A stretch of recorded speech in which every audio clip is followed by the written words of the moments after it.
2006 to 2012 or so really was like the golden age of teen shows. High School Musical 1 came out in 2006. 2007 had iCarly and Gossip Girl. 2008 was Secret Life. 2009 gave us Glee, which started out good and then quickly became just like whatever that was trying to be. And 2010 gave us one of Nickelodeon's most popular teen shows in the singing, dancing kids genre, Victorious. Now, since it just recently came to Netflix, I thought now would be a good time to check out the show that finally gives us a look into the real struggles and hardships of being talented and attractive at the same time. So let's take a walk. But before that, really quick, this video is sponsored by Audible. If you don't know what Audible is by now, Audible is an online service that lets you download audiobooks, audio newspapers, and just like all kinds of spoken word entertainment. Right now, if you sign up with my link, audible.com/Alex Myers, or text my name, Alex Myers, to 500-500, you can get a 30-day free trial where you get one free audiobook and 2 Audible original programs. Now, Audible originals are exactly what they sound like. Audiobooks are some kind of like audio entertainment thing that you can't find anywhere else. Or exclusive versions of books like The Adventures of Tom Sawyer read by Nick Offerman, for example. And once you've signed up, you continue to get one free audiobook regardless of price and 2 more Audible originals every month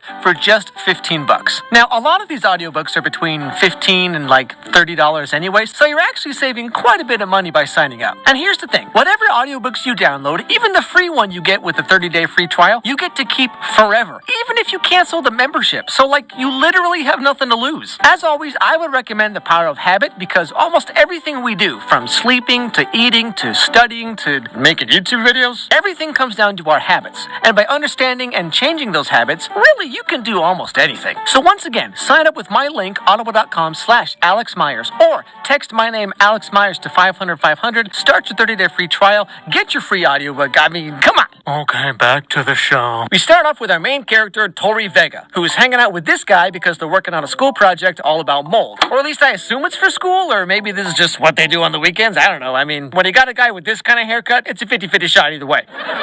Mushy. Mushy? Next, the fish mold. Fish mold. Spongy. Spongy. Stinky. I am so upset! You know, something I love about these kind of older sitcoms is how, like, they'll play the laugh track just at any random moment. I mean, this girl literally just walked in the room, and the audience is like, ha ha! But anyway, so this is Tori's older sister, Trina. Now, the setup of the show is that Tori's just like a regular kid wearing a hoodie and flats because, you know, she's just kind of like whatever. And Trina goes to this fancy performing arts high school, which honestly sounds like the worst thing I could imagine. And let me tell you right now, I was a theater kid, okay? I was in every musical. I did show choir all through high school. My senior year, I had 2 choir classes. Yeah, so like I was 100% one of those people. And I'll be the first in line to tell you that theater kids are the worst. Imagine a whole school full of just... Anyway, so Trina's getting ready for this big showcase thing at her school, which is apparently a pretty big deal. What's the big showcase? It's a performance they put on at her school every year. They invite agents and directors and producers and other super powerful people in show business, and it's extremely important to me, which is why I am very upset and goodbye. So Tori spends the next few days helping her sister get ready for everything, along with this guy from Trina's school, Andre. Now, eventually, at some point in time, it's the night of the showcase, and wouldn't you know, something wacky happens at the last minute. Trina! What happened? Does anybody know how this happened? No, she found some website that shows you how to make this special Chinese herb gargle that's supposed to help you sing better. Will she be okay? Well, her tongue is obviously engorged and it's throbbing erratically.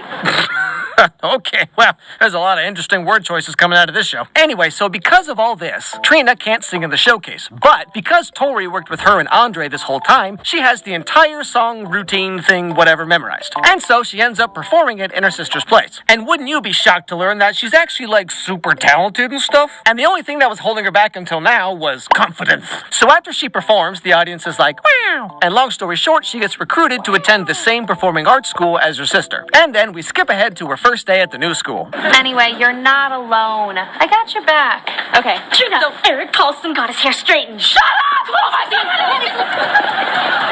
I'm alone!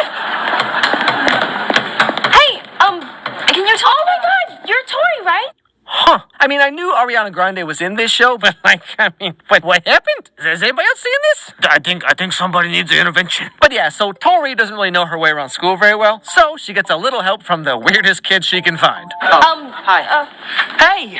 Hello, female. Can you tell me where Mr. Siekowitz's classroom is? Sieckowitz. Down the hall, swing left at the water fountain, second door on your right. Thank you.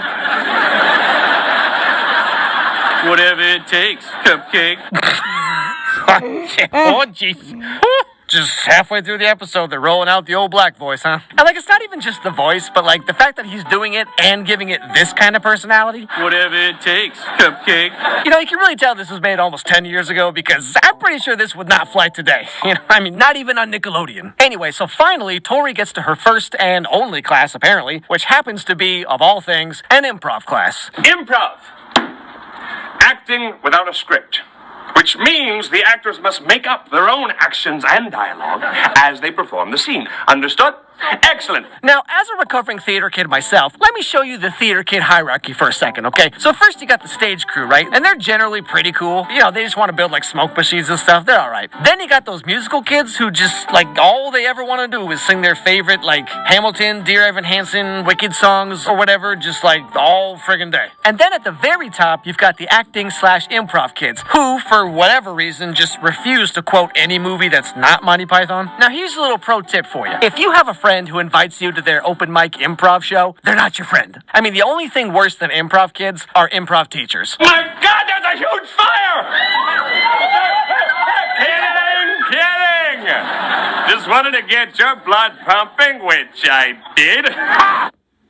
Yep. Anyway, so this girl, Jade, gets up to do an improv scene and calls on a few other kids for help, one of whom is Tori. So the scene gets going, and Jade makes Tori act like a dog, because earlier, Tori was talking to Jade's boyfriend, Beck. And as we all know, the second worst thing you can do in high school is be a girl and talk to another girl's boyfriend, you know what I mean? And of course, the number one worst thing you can do in high school is just be me, apparently. But yeah, so the improv scene keeps going, and eventually things turn out like this. Looks like this dog has bugs in her fur. Woof.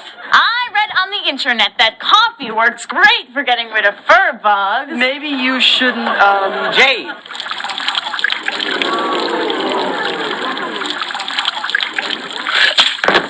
And so, as you might expect, Tori storms out in the hallway and she wants to quit and go back to her old school, but Andre follows her and gives her this big old speech about how she's really talented. I've seen what you can do on stage. You're special. You're fantastic. You belong at this school. Now, not letting herself get defeated by a girl with a blue streak in her hair, Tori goes back to the improv class the next day. And you know, Jade's all like, Now, shockingly, they have to do another improv scene. And so Mr. Siekowitz picks Tori to be in charge, and she calls up the usual suspects, including Jade. And they act out the scene. Now, as you might expect, Tori and Jade keep taking these passive-aggressive jabs at each other like girls do, you know? Hey, why don't you go jump off that cliff over there? I think you should. Just where did you come from? Kangaroos. Lousy animals, kangaroos. They're awkward and dirty. Maybe they learned from you. Yeah, okay, Tori, slam dunk. So after a bunch of back and forth, in the end, it's just Tori and Beck alone on stage. And you'll never guess what happens. Head feels dizzy. I know what'll make you feel better. Jumping jacks? Kiss me. A little weird. Let's do it.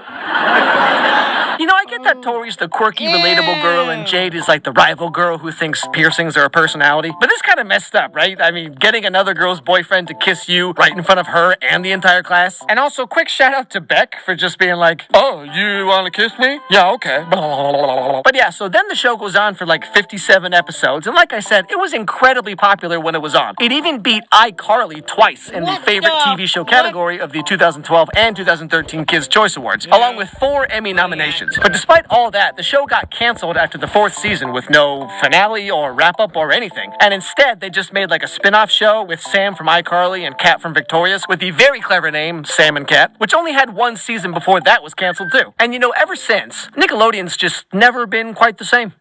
You know, growing up in the 90s, I watched a lot of Nickelodeon. Like 90s Nickelodeon was like this huge thing. Nicktoons, you had Nickelodeon game shows like Double Dare and Legends of the Hidden Temple and What Would You Do and all this stuff. They had like all that. Like kind of like 90s to very early 2000s Nickelodeon was like the place to be. And then kind of as time went on, I guess for whatever reason, I just kind of migrated over to Disney Channel. Like everything I watched growing up was kind of related to Disney Channel or ABC or whatever in some way. Now, early 2000s Nickelodeon until now is kind of this like black hole in my head. I don't really know what was on then. Like over the years, you know, doing YouTube and just kind of being a human that exists in the world, like I kind of learned about shows that were Nickelodeon, like were like a big deal. You know, you had like Drake and Josh, right? Because Josh Peck is now a big YouTuber. But going back and watching Victorious and then kind of the spin-off sister shows. So going back and watching those after spending my like teen years almost exclusively watching Disney Channel, it's kind of interesting to me just how different Nickelodeon is from Disney Channel. Like for example, something that seems very benign, but like, you know, in the very first episode of Victorious, there's like two makeout scenes, right? There's Jade and her boyfriend are getting all like before class, and then Tori doing with the improv scene, she like gets Beck to kiss her, and it's like a full-on kiss, right? And that might not seem like a big deal, I guess, but like on Disney Channel, characters rarely kiss each other. Like that's something you just never see, you know? I guess, you know, Nickelodeon was always more edgy than Disney with like cartoons and stuff for sure, but I didn't really realize that translated over to